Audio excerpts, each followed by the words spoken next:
Assalamualaikum warahmatullahi wabarakatuh.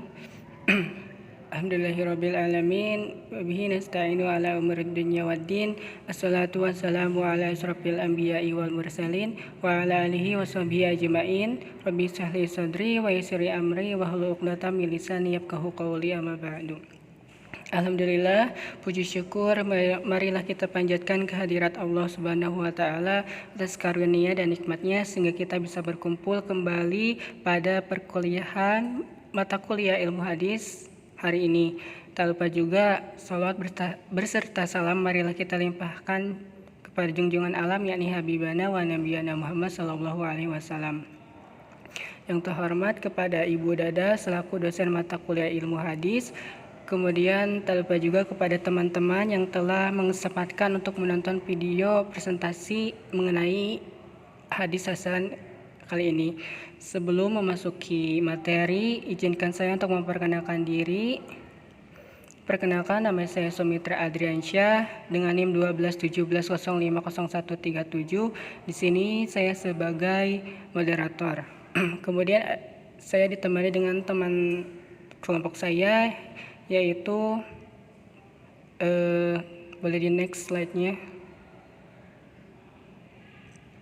yaitu ada Reski Firmansyah dengan NIM 1217050119. Kemudian ada Sigit Julianto dengan NIM 1217050132.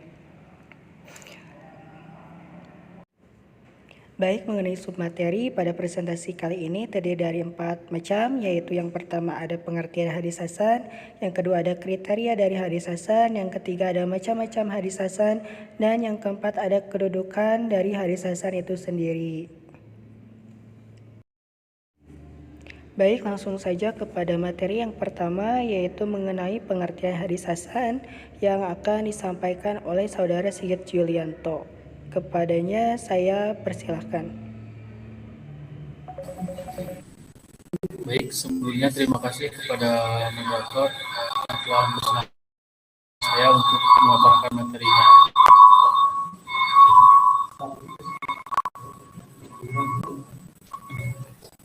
Di sini saya akan menjelaskan mengenai pengertian serta kriteria hadis hasan.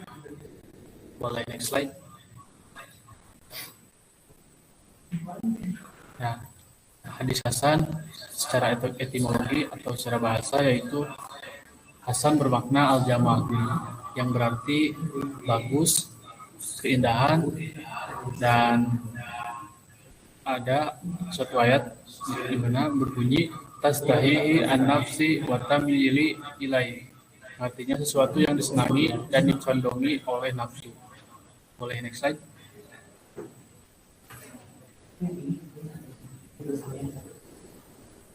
Kemudian hadis hasan secara terminologi atau secara istilah yaitu definisi yang disetujui oleh jumhur al-muhaddisin yang berbunyi naqalahu adlun qalilut tabti tasirus sanadi ghairu mu'allali wala syad, yang artinya yang dinukil oleh seorang adil tapi tak begitu kokoh ingatannya, bersambung-sambung sanadnya dan tidak terdapat ilat serta kejanggalan pada masanya. Ibnu Hajar al-Asqalani. Boleh next slide.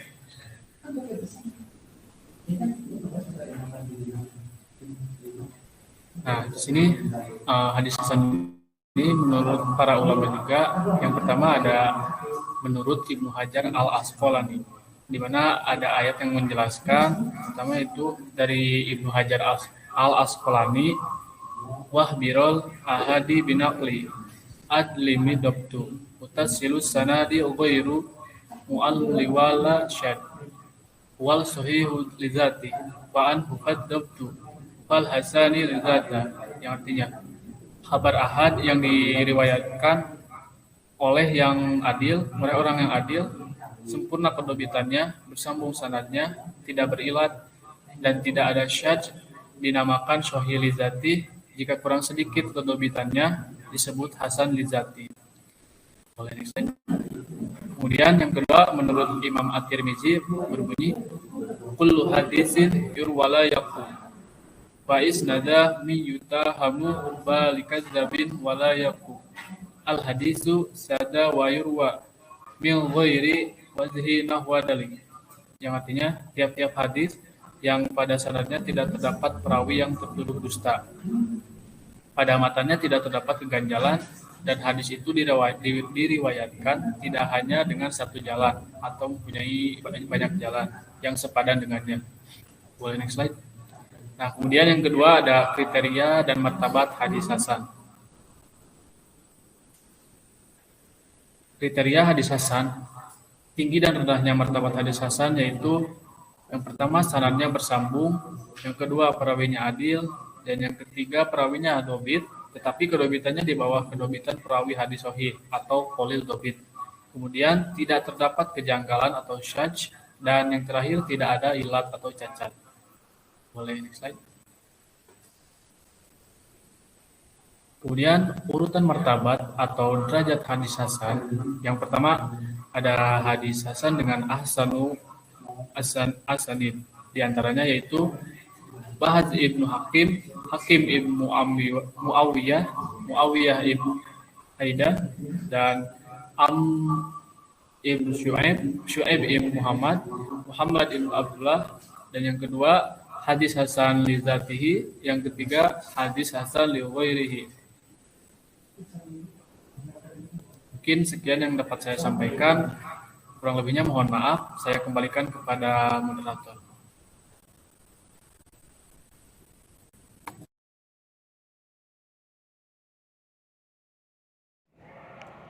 Baik, terima kasih kepada Saudara Sigit atas pemaparan materi yang pertama. Kemudian kita lanjut kepada materi yang selanjutnya, yaitu mengenai tentang macam-macam hadis hasan yang akan disampaikan oleh Saudara Rizky Firmansyah. Kepadanya saya persilahkan. Baik, terima kasih sebelumnya kepada moderator. Di sini saya akan menjelaskan mengenai macam-macam hadis hasan. Yang pertama ada hadis hasan li dzatihi. Hadis hasan li dzatihi adalah hadis hasan dengan sendirinya, berdasar zat hadis itu sendiri, karena telah memenuhi segala kriteria dan persyaratan yang ditentukan. Contohnya adalah sebagai berikut. Kita memiliki sanad hadis sebagai berikut. Haddasana Qutaibatu, haddasana Ja'far bin Sulaiman ad-Dubai an Abi Imran al-Jawni an Abi Bakri ibnu Abi Musa al-Ash'ari qala sami'tu Abi bihadratil aduwi yaqul, yang memiliki arti telah menceritakan kepada kami Qutaibah berkata telah menceritakan kepada kami Ja'far bin Sulaiman ad-Dubai dari Abu Imran al-Jawni dari Abu Bakar bin Abu Musa al-Ash'ari. Ia berkata, aku mendengar bapakku berkata di hadapan musuh. Matanya adalah sebagai berikut. Qala Rasulullah SAW, inna abwabal jannati tahta dhilalis suyufi. Wa qala rajulun minal qaumi Rasul hayati anta sami'ta hadza min Rasulillah sallallahu alaihi wasallam yadhkuruhu qala na'am faraja'a ila ashabihi faqala aqra'u alaikum assalama wa sarajafna sayfihi fadaraba bihi hatta qutila, yang berarti Rasulullah SAW bersabda, sesungguhnya pintu-pintu surga berada di bawah naungan pedang. Lalu ada seorang laki-laki yang buruk keadaannya berkata, apakah kamu benar-benar mendengar hadis dari Rasulullah SAW yang menyebutnya? Bapakku menjawab, ya. Laki-laki itu kemudian kembali kepada para sahabatnya dan berkata, aku ucapkan salam perpisahan kepada kalian. Kemudian orang itu memecah sarung pedangnya dan berperang hingga terbunuh.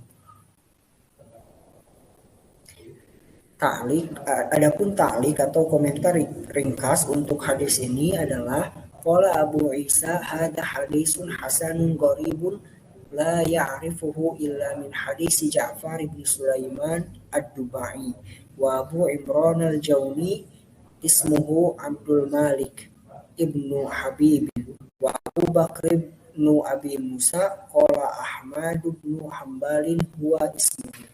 Abu Isa berkata, hadis ini derajatnya hasan gharib. Kami tidak mengetahuinya kecuali dari hadis Ja'far bin Sulaiman ad-Dubai. Abu Imran al-Jawni nama aslinya adalah Abdul Malik bin Habib dan Abu Bakar adalah ibnu atau anak dari Abu Musa. Ahmad bin Hambal berkata, itu adalah nama dia. Hadis riwayat At-Tirmidzi. Untuk syarah atau penjelasan hadisnya adalah sebagai berikut. Hadis di atas berkualitas hasan karena para rawinya terpercaya atau sikoh, kecuali salah satu rawi bernama Ja'far bin Sulaiman ad-Dubai. Terkait rawi yang satu ini, Imam Ibnu Hajar al-Asqalani berkomentar, hadisun hasanun, yang berarti hadis yang disampaikannya bernilai hasan atau baik. Penilaian Ibnu Hajar ini menunjukkan bahwa hadis itu berkualitas hasan. Keterangan, sebuah hadis dikategorikan sebagai hasan li zatihi karena jalur periwayatannya hanya melalui satu jalur periwayatan saja. Sementara hadis hasan pada umumnya ada kemungkinan melalui jalur riwayat yang lebih dari satu atau didukung dengan riwayat yang lainnya. Bila hadis hasan ini jumlah jalur riwayatnya hanya satu, maka hadis hasan itu disebut dengan hadis hasan li zatihi. Tapi jika jumlahnya banyak, maka ia akan saling menguatkan dan naik derajatnya menjadi hadis sahih li ghairihi. Yang berikutnya adalah ada hasan li ghairihi. Hadis hasan li ghairihi sebetulnya adalah hadis dhaif yang kedhaifannya tidak terlalu parah dan saling menguatkan satu sama lain. Contohnya adalah sebagai berikut, kita memiliki satu hadis yang matanya adalah seperti ini. Hakun 'alal muslimina an yagatasilu yaumal jumu'ati wal yamassa ahaduhum min tibi ahlihi fa illam yajid fal ma'u lahu tibun. Adalah hak bagi orang-orang muslim mandi di hari Jumat. Hendaklah mengusap salah seorang mereka dari wangi-wangian keluarganya. Jika ia tidak memperoleh air pun cukup menjadi wangi-wangian. Adapun untuk sanad dari matan hadis ini, sanad pertama adalah sebagai berikut. Haddatsana Ali bin Hasan al-Kufi, haddatsana Abu Yahya Ismail bin Ibrahim at-Taimi an Yazid bin Abi Ziyad an Abdurrahman bin Abi Laila anil Bara'i ibnu Ajibin, yaitu dari At-Tirmidzi menerima dari Ali bin Hasan al-Kufi, menerima dari Abu Yahya Ismail bin Ibrahim at-Taimi, dari Yazid bin Abi Ziyad, menerima dari Abdurrahman bin Abi Laila, dan dari Al-Bara bin Azib. Hadis tersebut adalah dhaif karena Abu Yahya Ismail bin Ibrahim at-Taimi itu didhaifkan oleh para ahli hadis. Nah, jadi untuk matan tadi memiliki beberapa sanad. Ini baru sanad pertama, sanad kedua dan ketiga adalah sebagai berikut. Untuk sanad kedua, haddatsana Ahmad bin Mani an Yazid bin Abi Ziyad bihadzal isnadi nahwahu. Dari At-Tirmidzi menerima dari Ahmad bin Mani kepada Husyaim kepada Yazid bin Abi Yazid dan seterusnya seperti sanad hadis nomor 1. Untuk sanad nomor 3, haddatsana Abdul Somadi, haddatsana Abdul Aziz ibnu Muslim, haddatsana Yazid ibnu Abi Ziyad bihadzal isnadi nahwa. Dari Imam Ahmad menerima dari Abdul Somad, dari Abdul Aziz bin Muslim, dari Yazid bin Abi Ziyad dan seterusnya seperti sanad pada riwayat At-Tirmidzi. Nah, untuk sanad kedua dan ketiga ini bisa menjadi mutabi atau pelengkap untuk hadis dengan sanad yang pertama. Selanjutnya kita memiliki sebuah syahid atau sebuah riwayat dengan redaksi sama, namun derajat kekuatan hadisnya lebih gitu, karena ini sahih. Sanadnya adalah sebagai berikut. Haddatsana Ali bin Abdullah bin Ja'farin qala haddatsana Harami bin Umarata qala haddatsana Su'batu an Abi Bakr bin al-Munkadiri qala haddatsani Amr bin Sulaimin al-Ansari qala asyhadu ala Abi Sa'idin. dari Bukhari, menerima dari Ali, dari Harami bin Amaroh, menerima dari Syu'bah, menerima dari Abu Bakar bin Abu Qadir, menerima dari Amr bin Sulaim al-Ansari, menerima dari Abu Sa'id radhiyallahu anhu. Matanya adalah sebagai berikut.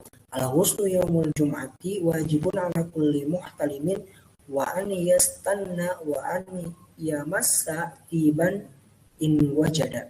Mandi di hari Jumat itu wajib bagi setiap orang yang balik dan mengerjakan sunat-sunat dan memakai wangi-wangian jika ada.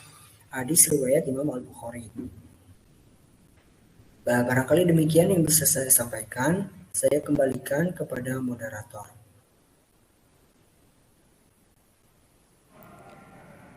Baik, terima kasih kepada Saudara Rizky Firmansyah atas pemaparan materi mengenai tentang macam-macam hadis. Kemudian kita lanjut kepada materi selanjutnya, yaitu mengenai materi tentang kedudukan hadis hasan dalam berhujah yang akan disampaikan oleh saya sendiri.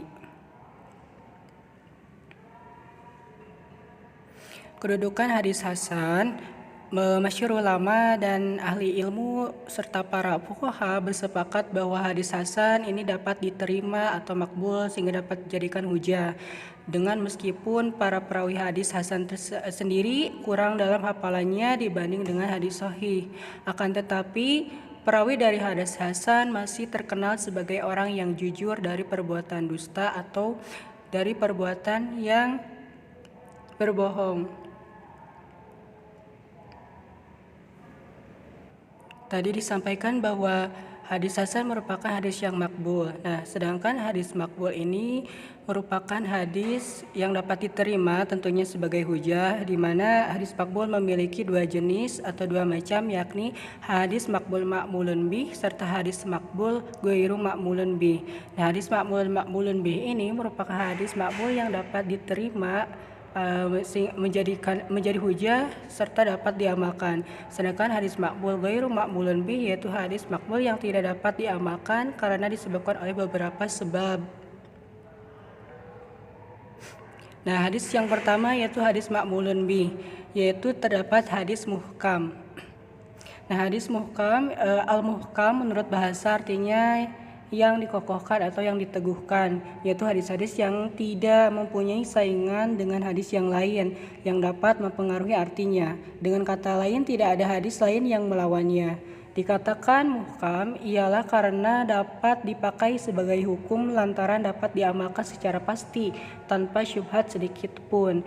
Nah, kebanyakan dari hadis tergolong ke dalam jenis ini, sedangkan yang bertentangan dengan hadis muhkam ini jumlahnya hanya sedikit, sehingga hadis muhkam ini merupakan hadis-hadis yang tidak mempunyai saingan dengan hadis lain yang dapat mempengaruhi artinya.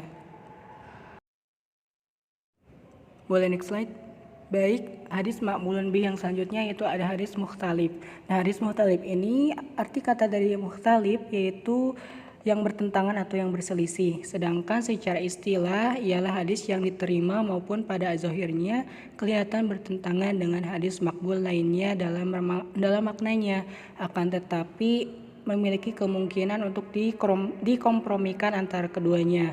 Nah, kedua hadis yang berlawanan ini apabila bisa dikompromikan dapat diamalkan kedua-duanya.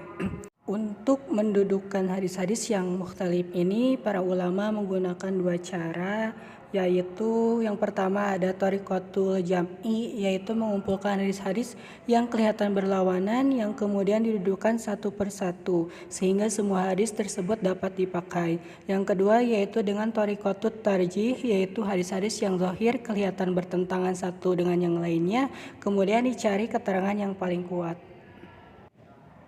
Boleh next slide.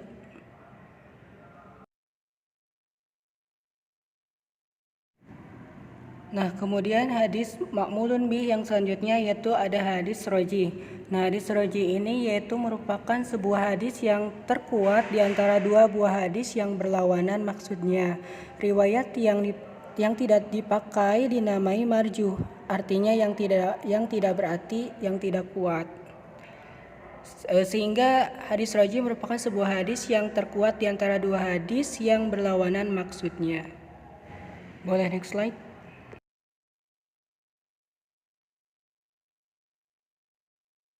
Hadis ma'mulun bih yang selanjutnya yaitu ada hadis nasih. Nah, hadis nasih ini merupakan hadis yang datang lebih akhir yang menghapuskan ketentuan hukum yang terkandung dalam hadis yang datang mendahuluinya. Sehingga hadis yang dihapuskan ketentuan hukumnya dinamakan mansukh. Boleh next slide.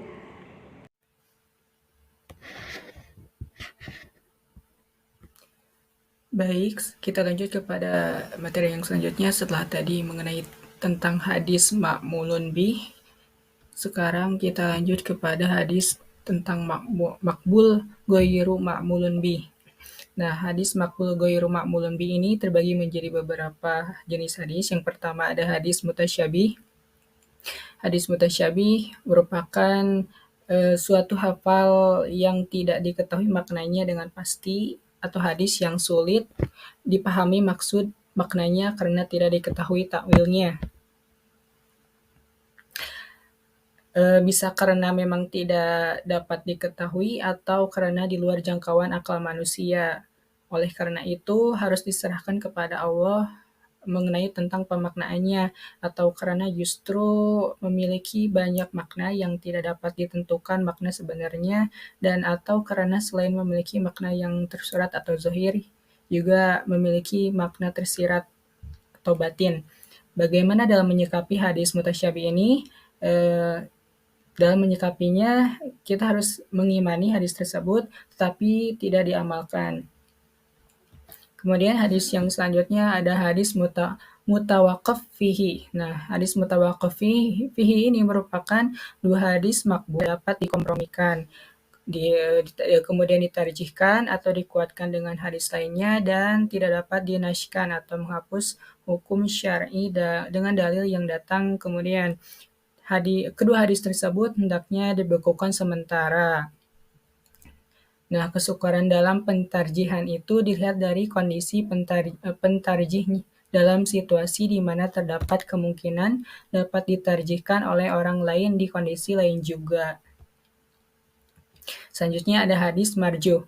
Nah, hadis marjuh ini jika merujuk kepada katanya, marjuh merupakan bentuk isim dari maf'ul dari kata masdar rojaha yang berarti memenangkan, menganggap lebih, mengunggulkan, dan memilih. Jadi marjuh sendiri merupakan dimenangkan, dianggap lebih, diunggulkan, dan dipilih. Kata marjuh ini lahir dari konsep tarjih, yaitu suatu konsep yang secara harfiah berarti melakukan penilaian terhadap dalil-dalil syar'i yang secara lahiriah tampak saling bertentangan atau evaluasi terhadap pendapat fikih untuk menentukan mana yang lebih kuat. Nah, tarjih akan melahirkan adanya dalil atau pendapat yang dianggap kuat dan dipilih untuk diamalkan, yang diberi nama dengan rojih. Dan ada dalil yang dianggap tidak kuat dan ditinggalkan pengamalannya yang disebut dengan marjuh. Kemudian selanjutnya ada hadis mansukh. Nah, hadis mansukh ini merupakan hadis yang dihapus hukumnya oleh hadis yang datang kemudian, sehingga hadis yang dihapus hukumnya itu disebut dengan nasyikh. Nah, setelah tadi kita meninjau mengenai dua macam dari hadis makbul, sekarang kita akan mengetahui bahwa hadis makbul ini terdiri dari dua jenis, yaitu hadis sahih dan hadis hasan. Nah, hadis sahih sendiri ini terbagi juga menjadi dua bagian, yaitu hadis sahih li dzatihi dan hadis sahih li ghairihi. Nah, hadis sahih li dzatihi ini merupakan hadis sahih yang berdasarkan persyaratan sahih yang ada di dalamnya tanpa membutuhkan penguat atau faktor lain. Dengan secara kata lain, hadis sahih li dzatihi ini merupakan hadis sahih yang secara murni atau hadis sahih murni. Kemudian yang kedua ada hadis sahih li ghairihi, yaitu hadis sahih yang awalnya merupakan hadis hasan karena kemudian didukung dengan hadis hasan lainnya sehingga naik derajatnya menjadi hadis sahih li ghairihi. Begitu pula dengan hadis hasan, yaitu terdiri dari dua jenis, yaitu hadis hasan li dzatihi dan hadis hasan li ghairihi. Nah, hadis hasan li dzatihi ini merupakan hadis hasan yang berdasarkan persyaratan hasan yang ada di dalamnya tanpa membutuhkan penguat atau faktor lain. Dengan secara kata lain, hadis hasan li dzatihi ini merupakan hadis hasan murni. Yang kedua ada hadis hasan li ghairihi. Nah, sama seperti hadis sahih li ghairihi, hadis hasan li ghairihi ini merupakan hadis hasan yang awalnya merupakan hadis dhaif. Namun karena didukung oleh hadis dhaif lainnya, sehingga hadis